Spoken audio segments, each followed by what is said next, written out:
Fala pessoal, boa tarde, bom dia ou boa noite, dependendo do horário que você está assistindo esse vídeo aqui. Eu desejo que você esteja em paz, muito bem e feliz, que é o que todo ser humano ele busca, a felicidade, né? Então eu espero que você e a sua família estejam assim. Meu nome é Manuel.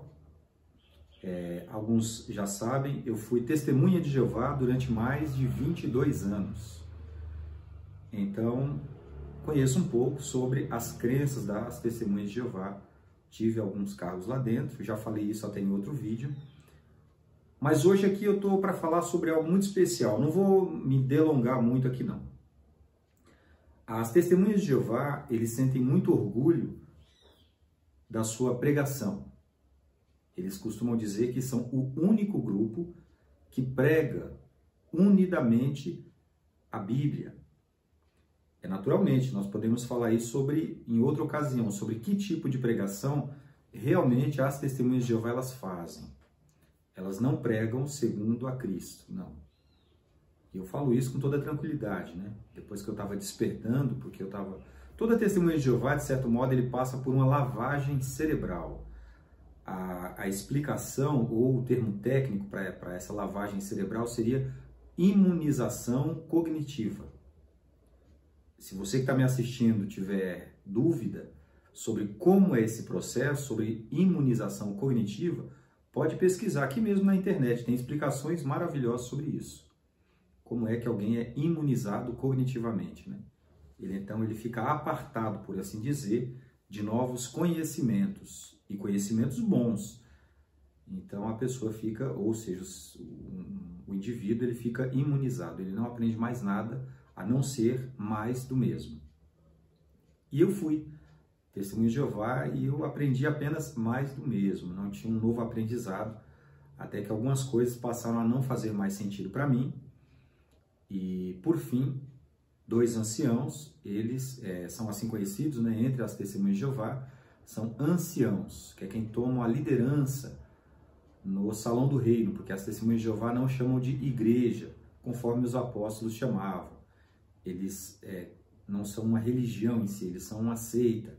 E como seita, então, é uma sociedade, né? Eles até têm um nome, o nome ali seria o CNPJ das testemunhas de Jeová, se chama Sociedade, Torre de Vigia de Bíblias e Tratados.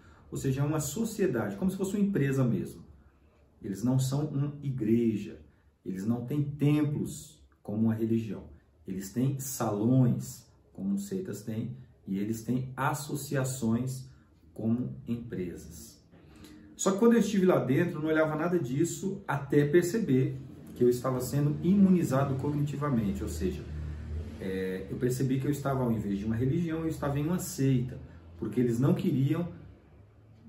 o corpo governante, que seriam os chefes máximos, né, da religião, eles não permitem que uma testemunha de Jeová possa, por exemplo, ver um vídeo desse aqui. Se você é uma testemunha de Jeová e está vendo esse vídeo aqui, ou se você é um estudante das testemunhas de Jeová e está vendo esse vídeo aqui, provavelmente você é considerado um apóstata ou um hipócrita mesmo.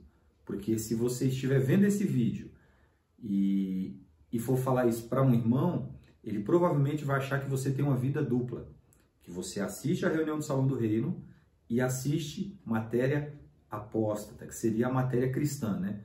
Porque para uma testemunha de Jeová, todo mundo que prega o evangelho do modo de Cristo é um apóstata. Porque eles pregam que você tem que pregar o evangelho segundo o corpo governante, que é a sua autoridade mor, é a autoridade máxima entre as testemunhas de Jeová. Estou mencionando essa questão da pregação aqui, pessoal, logo no início desse vídeo, porque o orgulho que as testemunhas de Jeová têm, eles costumam dizer que todos lá no passado, eles pregavam.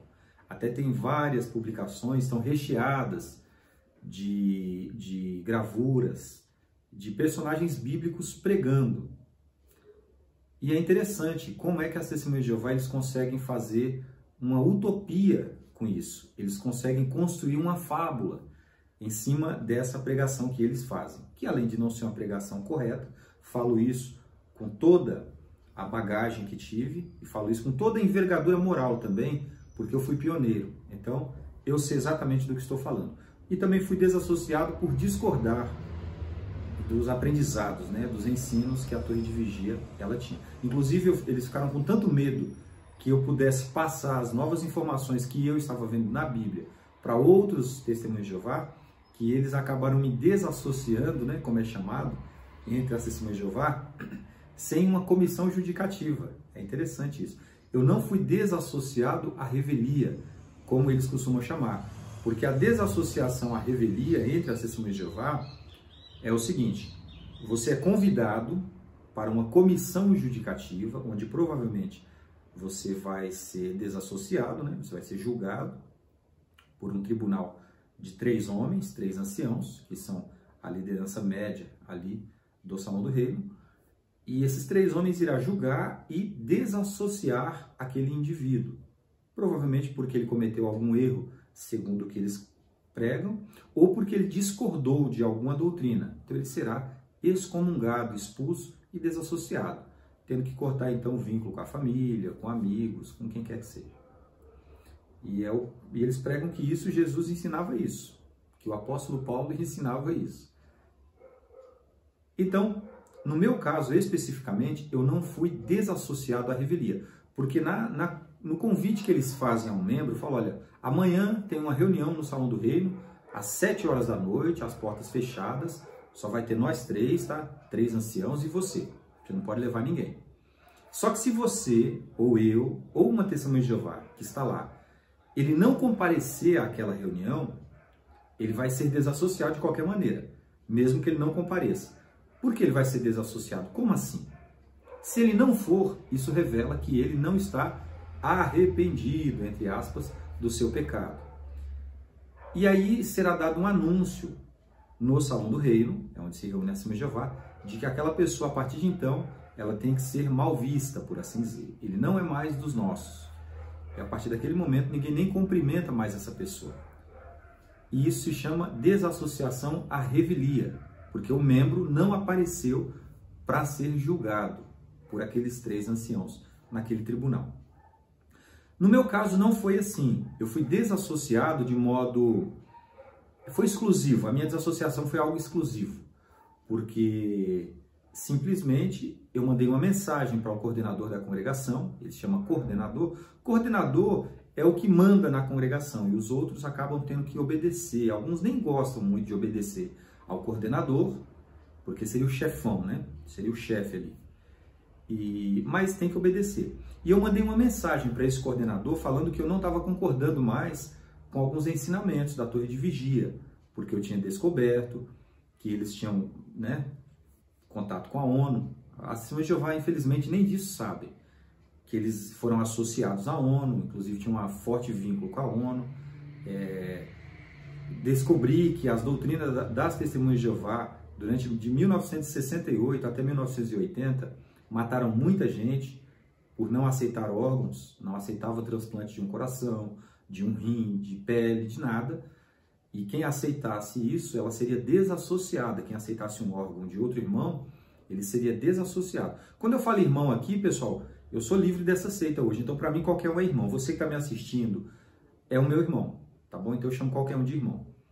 Então, se uma testemunha de Jeová ela não aceitasse o rim, por exemplo, ele tivesse uma falência renal e está ali no hospital, o médico falasse: olha, você precisa de um transplante de rim, e tivesse um parente que fosse doar um rim, uma testemunha de Jeová não poderia aceitar, porque se ela aceitasse, ela seria desassociada. E isso era pregado na Sentinela, por exemplo, Sentinela de 1968, foi dito que quem aceitasse um órgão de outra pessoa seria considerado um canibal, ou seja, alguém que está fazendo algo absurdo, né?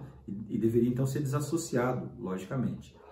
12 anos depois, em 1980, saiu uma outra sentinela dizendo que não, alguém poderia aceitar pele, hormônio, osso, órgãos, que não tinha problema nenhum. Alguns que não aceitaram era porque queria não aceitar, mas podia aceitar, não tem problema nenhum. Ou seja, ainda jogou a responsabilidade para cima daquelas pessoas que já haviam morrido por não ter aceitado. E eu me choquei com isso. Posteriormente, eu descobri que numa comissão na Comissão Real Australiana, em 2015, um membro do corpo governante, né, Geoffrey Jackson, ele mentiu descaradamente ao dizer que as Testemunhas de Jeová não se consideram como o único povo escolhido da Terra, sendo que todas as publicações, elas pregam que sim, que Deus tem um canal aqui na Terra chamado Corpo Governante, Escravo Fiel e Discreto, e eles é o meio pelo qual, o único meio pelo qual Jesus ele ajuda as pessoas a ter o conhecimento da verdade, a suposta verdade do corpo governante. E, enfim, eu fui descobrindo outras verdades que aquela organização tinha. Também um membro não do corpo governante, o do corpo governante foi Raymond France, que ele fala das políticas do corpo governante em o livro Crise de Consciência. Ele fala que o corpo governante ele dá muito valor às políticas da empresa e não ao que a Bíblia ensina. E isso era um problema, porque se algo viesse contradizer o que o corpo governante diz, esse algo ou esse alguém deveria ser banido, excluído automaticamente de qualquer pesquisa. E isso inclui a Bíblia, entendeu? Se, por exemplo, a Bíblia disser que, assim como ela diz a palavra corpo governante, você não encontra essa palavra na Bíblia. Mas se alguém contestar isso, falar, olha, eu fui pesquisar na Bíblia, mas essa palavra não existe, corpo governante. De onde é que vocês tiraram isso? Provavelmente essa pessoa, essa testemunha de Jeová ou esse estudante da Bíblia, ele não vai ter uma resposta. Pior ainda que se ele for uma testemunha de Jeová batizada e insistir nisso, ele vai ser desassociado, porque ele está sendo um apóstata, por discordar do corpo governante e concordar com o que a Bíblia ensina. Ele diz que na Bíblia não tem corpo governante, que o apóstolo Paulo não fazia parte de nenhum corpo governante. O apóstolo Paulo ele viajava pregando o ensino correto de Cristo, que o apóstolo Pedro, por exemplo, o Espírito Santo chegou até Pedro e falou para Pedro, Pedro, vai até Cornélio, que era um soldado, um oficial romano. E Pedro foi, ele não ficava consultando nada de corpo governante. Ele tinha, sim, a ajuda do Espírito Santo, assim como Paulo teve e os outros apóstolos, e faziam a vontade de Deus. Eles faziam a vontade de Cristo do Espírito Santo, porque eles tinham o Espírito Santo. Pelo fato do corpo governante não ter Espírito Santo, eles não terem nada, eles pregam que eles são superiores, porque eles têm uma verdade adicional, além daquilo que as pessoas leem. E essa verdade adicional, ela pode levar, assim como tem levado, muitas pessoas à morte. Isso já se torna até uma certa denúncia que eu estou fazendo aqui, mas é uma denúncia para a internet. Porque, infelizmente, as famílias das Testemunhas de Jeová, por exemplo, se existe uma publicação, assim como existe publicações e cartas, que dizem que uma Testemunha de Jeová, ele não pode aceitar sangue, senão ele está violando um princípio bíblico. É princípio, porque não tem nenhum mandamento na Bíblia falando que ele não pode aceitar uma transfusão de sangue. Então essa Testemunha de Jeová, ela vai ser desassociada se aceitar. Então ela prefere não aceitar e perder sua vida. Mas os familiares não denunciam isso, porque eles acham que estão fazendo a vontade de Deus. Existe um Deus que, acima de Jeová, eles fazem a vontade, mas não é o Deus da Bíblia. Não é o Deus de Jesus Cristo. Não é a vontade do Espírito Santo de Deus. Eles fazem a vontade de outro Deus. E ainda assim eles continuam pregando, só que eles chegam de modo amoroso até a sua casa, até o seu estabelecimento, e eles chegam, bom dia, tudo bem? Eu me chamo fulano da Silva, gostaria de saber como é que o senhor está e tal. E é muito programadinho, não existe algo muito espontâneo. É algo muito bem testado, muito bem aprendido. E é isso que eles fazem durante as suas reuniões. É treinar uma testemunha de Jeová ali, para que ele possa todo o tempo ser cegado, por assim dizer, sua mente seja lavada, para que ele tenha aquele padrão de falar, de pensar, de agir, de modo educado, para conseguir convencer outros a entrar na sua seita.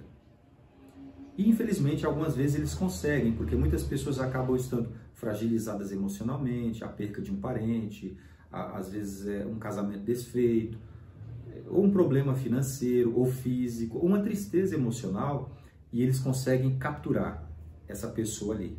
E aquele todo amor que é pregado, ele vai acabar. Principalmente se você se batizar ou for batizado, depois de um longo processo de lavagem cerebral, que eles chamam estudo da Bíblia. E não é um estudo da Bíblia, tá? Se você não é testemunho de Jeová, mas gostaria de estudar com a Testemunha de Jeová, se caso eles um dia passarem na sua casa, diga para eles assim, olha, eu aceito estudar a Bíblia com vocês. A Bíblia. Pronto. A Bíblia. Entendeu? Olha a palavra que eu estou usando. Eles vão te convidar para você estudar a Bíblia.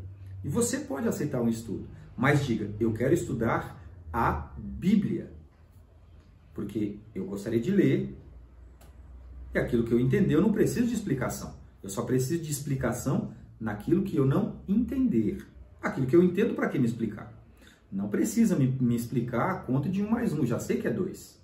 Talvez eu precise de saber de algo a mais.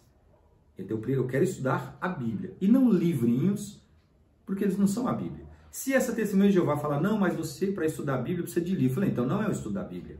É o estudo do livro de vocês. E isso eu não quero, porque o livro de vocês tem levado muitas pessoas à morte. Pode fazer esse teste. Se você quiser aceitar o estudo da Bíblia com a Testemunha de Jeová, eles não aceitarão estudar a Bíblia com você. Eles querem estudar os seus livrinhos. E esses livrinhos é o que faz o processo, porque da torre de vigia, eles são muito inteligentes. Hoje em dia tem 8 homens.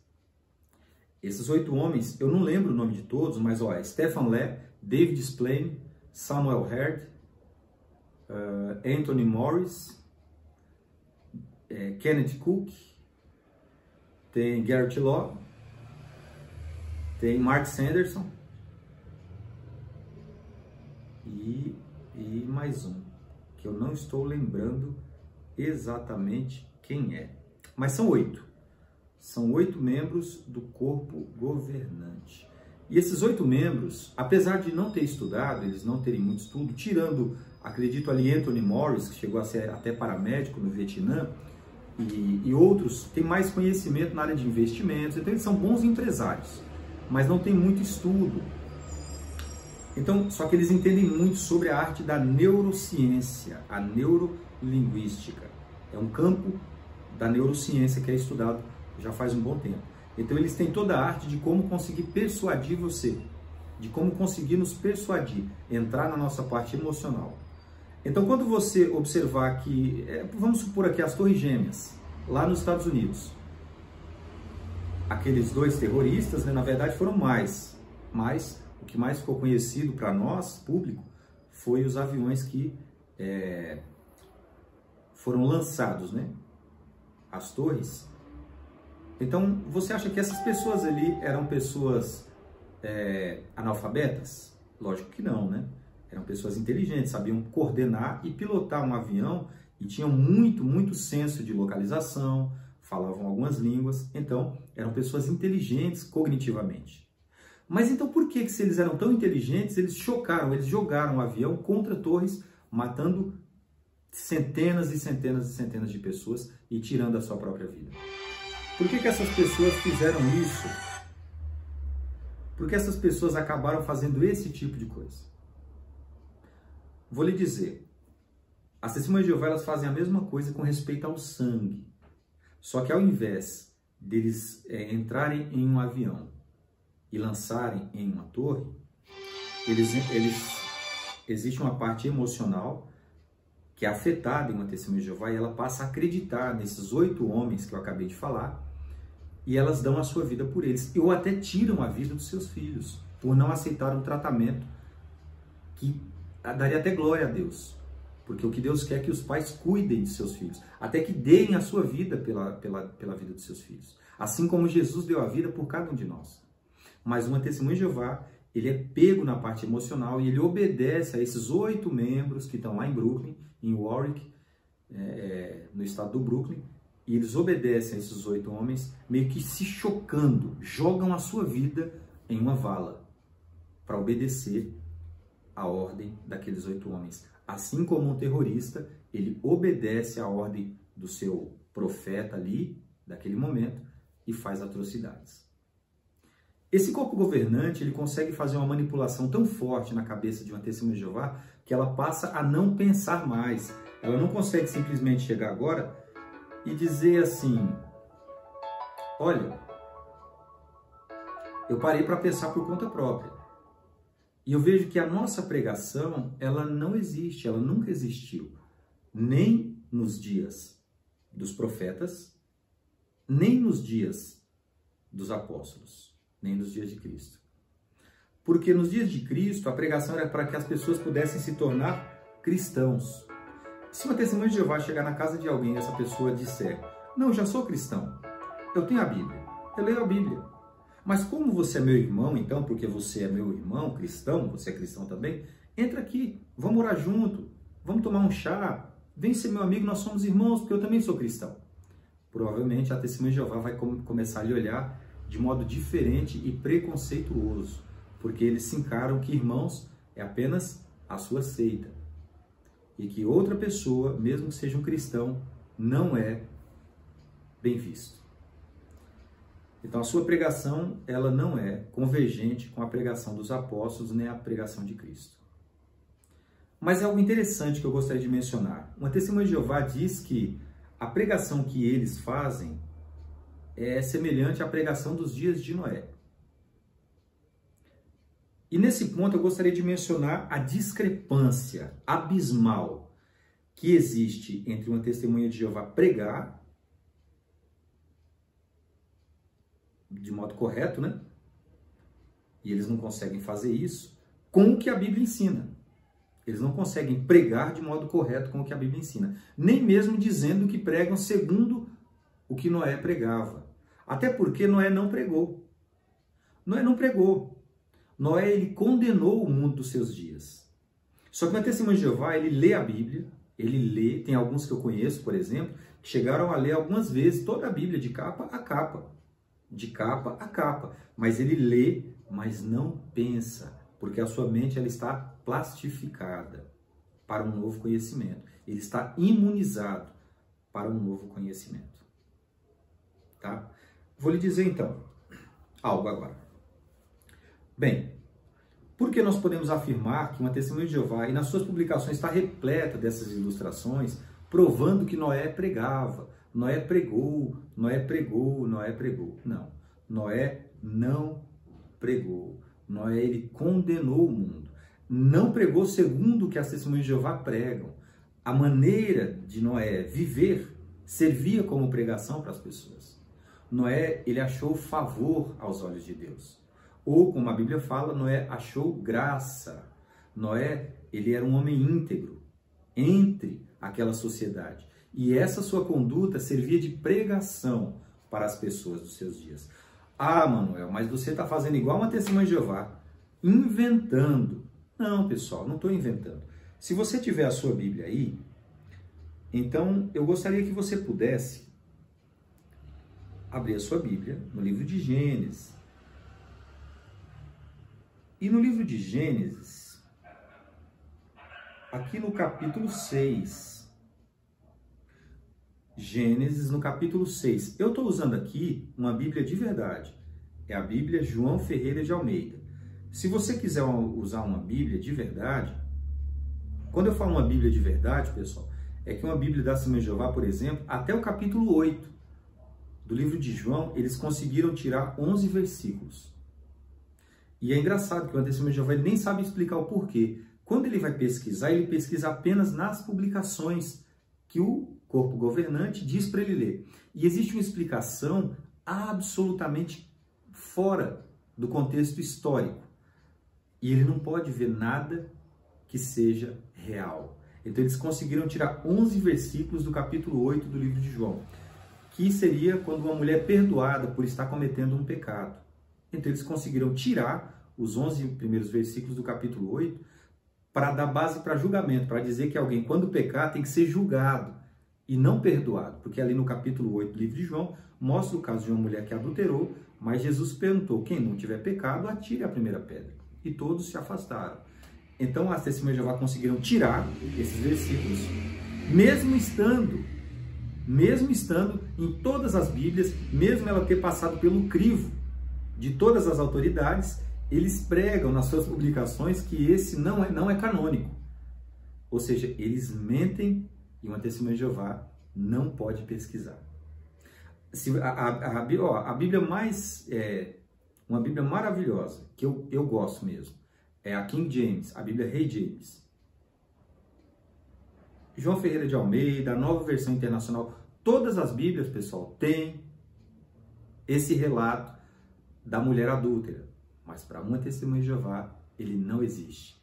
Porque a sua liderança eles modificaram a Bíblia, para não permitir nem mesmo que lá dentro alguém que cometa um pecado, ele possa ser perdoado sem ser julgado. Ele tem que ser julgado. E se esse texto estivesse lá, da mulher adúltera, então tiraria a necessidade de um julgamento, né?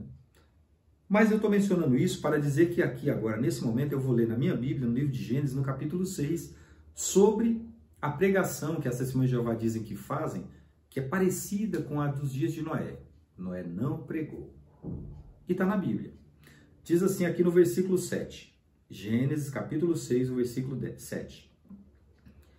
E disse o Senhor: destruirei da face da terra o homem que criei, tanto o homem como o animal, os répteis e as aves do céu, porque me arrependo de os haver feito.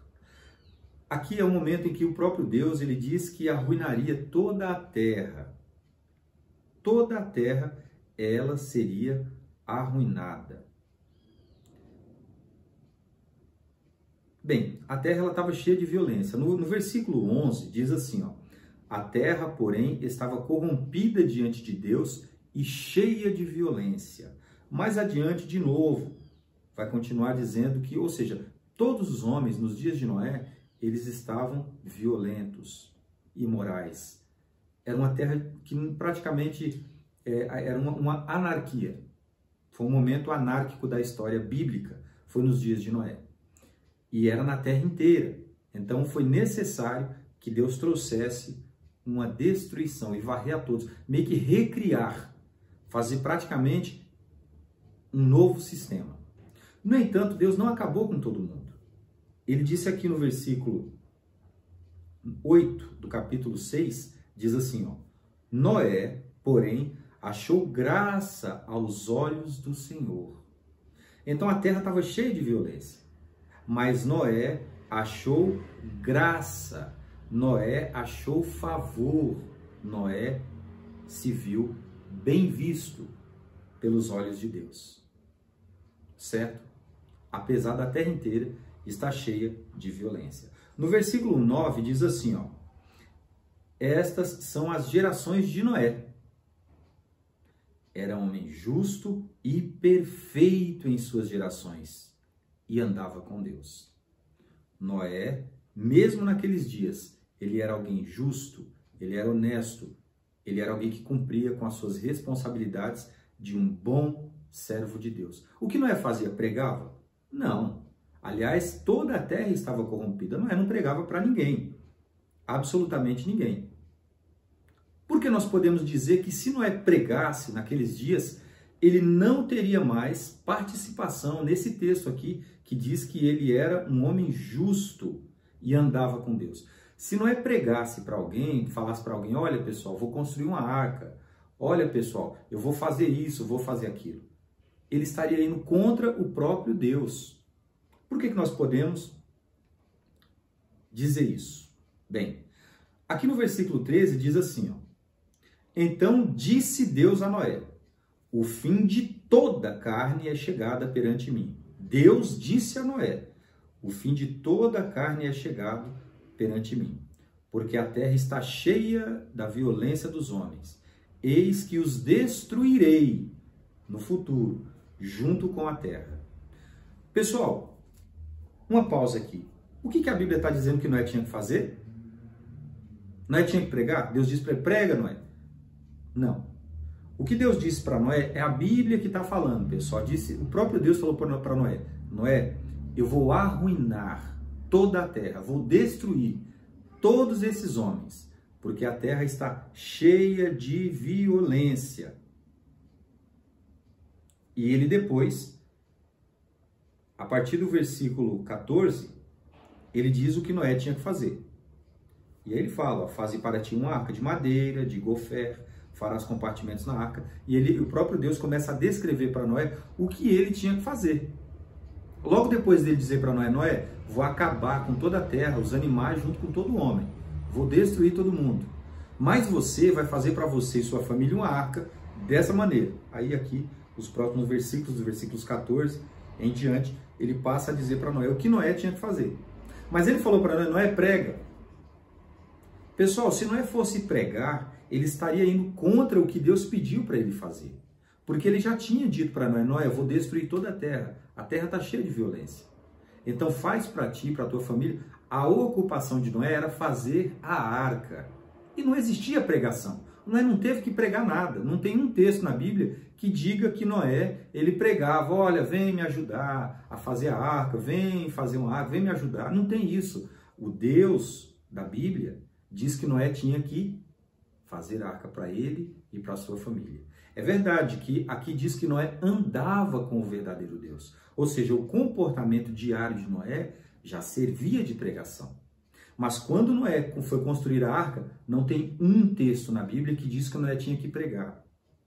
Ele condenou o mundo, ele não pregou para ninguém. Aqui no livro de Hebreus, tanto que no livro de Hebreus, mais uma vez, se você tiver a Bíblia aí, pessoal, meus amigos, meus irmãos, se você não estiver gostando desse vídeo, pode dar um dislike, pode pular esse vídeo, não tem problema nenhum.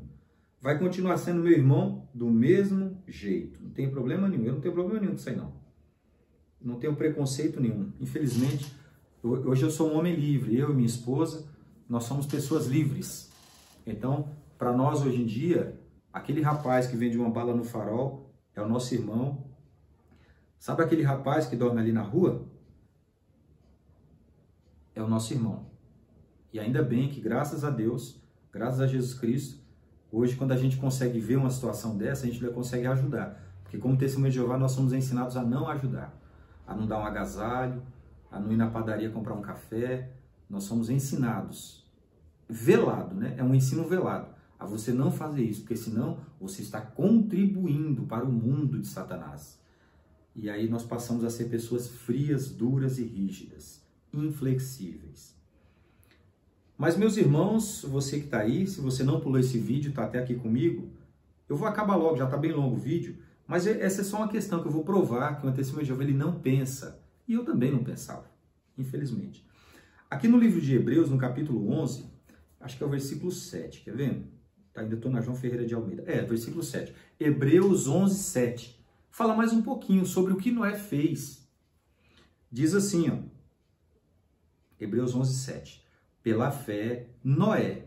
Olha que coisa mais linda, pessoal. Numa Bíblia de verdade diz assim, ó, pela fé, Noé, divinamente avisado das coisas que ainda não se viam, sendo temente a Deus, preparou uma arca para o salvamento da sua família. E por esta fé condenou o mundo e tornou-se herdeiro da justiça, que é segundo a fé. Noé construiu uma arca para quem? Para a sua família. Deus falou para ele fazer isso? O texto diz que ele tinha recebido aviso da parte de Deus. Diz que Noé ele foi divinamente avisado das coisas que ainda não se viam. A gente leu lá no livro de Gênesis. Realmente Deus traria a destruição das pessoas. E como Noé ele foi divinamente avisado, ele também preparou uma arca porque foi avisado por Deus. Preparou uma arca para quem? Para a sua família. Noé não construiu, ele mudou ali, Deus falava, olha Noé, constrói a altura de tantos côvados. Ele falou, não, vou construir um pouquinho mais alto, pode ser que alguém me ouça na pregação. Olha, Noé, faz tanto de largura da arca. Mas não, vou aumentar um pouquinho mais aqui, uns côvados a mais, porque vai que eu pregue lá, né, e uma família aceite. Não, Noé não tinha que pregar para ninguém. Noé tinha que fazer a vontade de Deus. E a vontade de Deus era que ele fizesse a arca. E no final do livro de Hebreus fala que ele condenou o mundo. Por esta fé ele condenou o mundo e tornou-se herdeiro da justiça, que é segundo a fé. Então, se você vem uma publicação de uma testemunha de Jeová, ou ela passar na sua porta e for ler esse texto, então você pergunte para ela, vem cá, mas aonde na Bíblia diz que Noé pregou para que eles pudessem ajudar ele a fazer a arca? Ou qualquer outra pregação. Porque o próprio Jesus falou que Noé, enquanto construía a arca, as pessoas não faziam caso. E já tinha sido predito por Deus que as pessoas não fariam mesmo, porque a terra estava arruinada à vista de Deus. E Jesus reforçou isso, dizendo que nos dias de Noé, enquanto Noé construía a arca, as pessoas comiam, casavam, bebiam, levavam a sua vida, até o dia em que Noé entrou na arca e veio o dilúvio e varreu a todos. E Noé sabia disso, que ia varrer a todos. E se ele tivesse pregado para que as pessoas pudessem ajudá-lo a construir uma arca, ele estaria desobedecendo a Deus. Mas por que então a testemunha de Jeová, Manuel, ele acaba pregando isso, que Noé, ele pregou, que Noé falou? Por que eles ensinam isso? Porque eles querem usar um exemplo maravilhoso de um homem que obedeceu a Deus para dizer que ele não só obedeceu a Deus, mas que ele era um pregador. E Noé não era um pregador. Porque dizendo isso, uma testemunha de Jeová consegue colocar na cabeça dos outros que eles têm que ser igual Noé. Fazer o quê? Pregar, pregar e pregar. Mais adeptos para a sua empresa, para que eles possam construir salões do reino, para que eles possam doar seus donativos, para que eles possam ajudar nas manutenções do salão do reino, para que os jovens possam ir até as suas gráficas, trabalhar gratuitamente, ir para territórios para conseguir conquistar mais pessoas para a sua religião, para que ela possa crescer e prosperar mais financeiramente. Porque ajudar, infelizmente, o corpo governante não ajuda ninguém. Pelo contrário, se uma congregação ela tirar R$1 de uma caixinha que eles têm chamada de obra mundial, o ancião tirar R$1 dali e comprar um pão para um membro que estiver passando fome, esse ancião ele vai ser desqualificado. E eu falo isso porque eu já ajudei em contas. No Salão do Reino tem um setor que é contas, ajuda em contas. E eu trabalhei nesse setor e conheci alguns pioneiros especiais que relatavam para mim que algumas pessoas eram desqualificadas. Um ancião, inclusive, perdeu até o privilégio, porque foi tirar uma parte do dinheiro para ajudar outro membro da congregação. Só que ele tirou da caixinha que está escrito para a obra mundial. Ou seja, se o dinheiro é para a obra mundial, presume-se que era para ajudar qualquer irmão.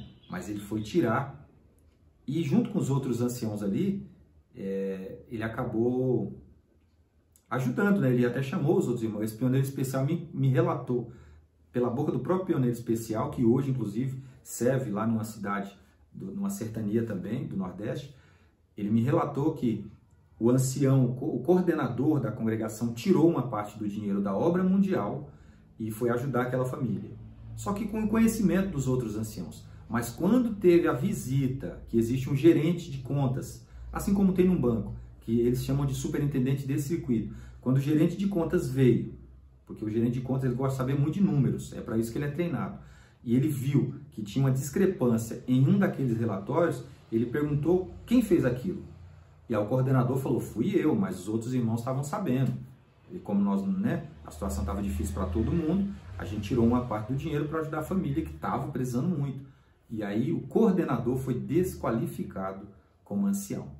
E é o amor que uma testemunha de Jeová prega.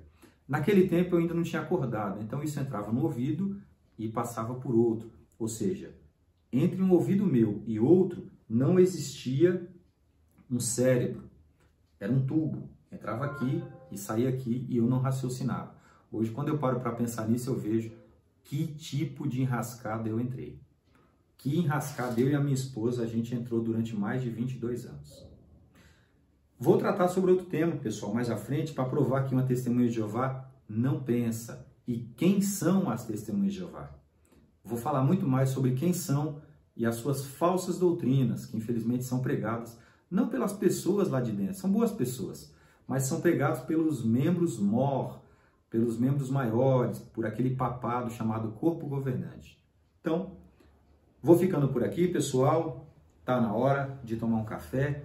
Espero que você esteja assim na paz do nosso Senhor Jesus Cristo e muito bem com você e a sua família.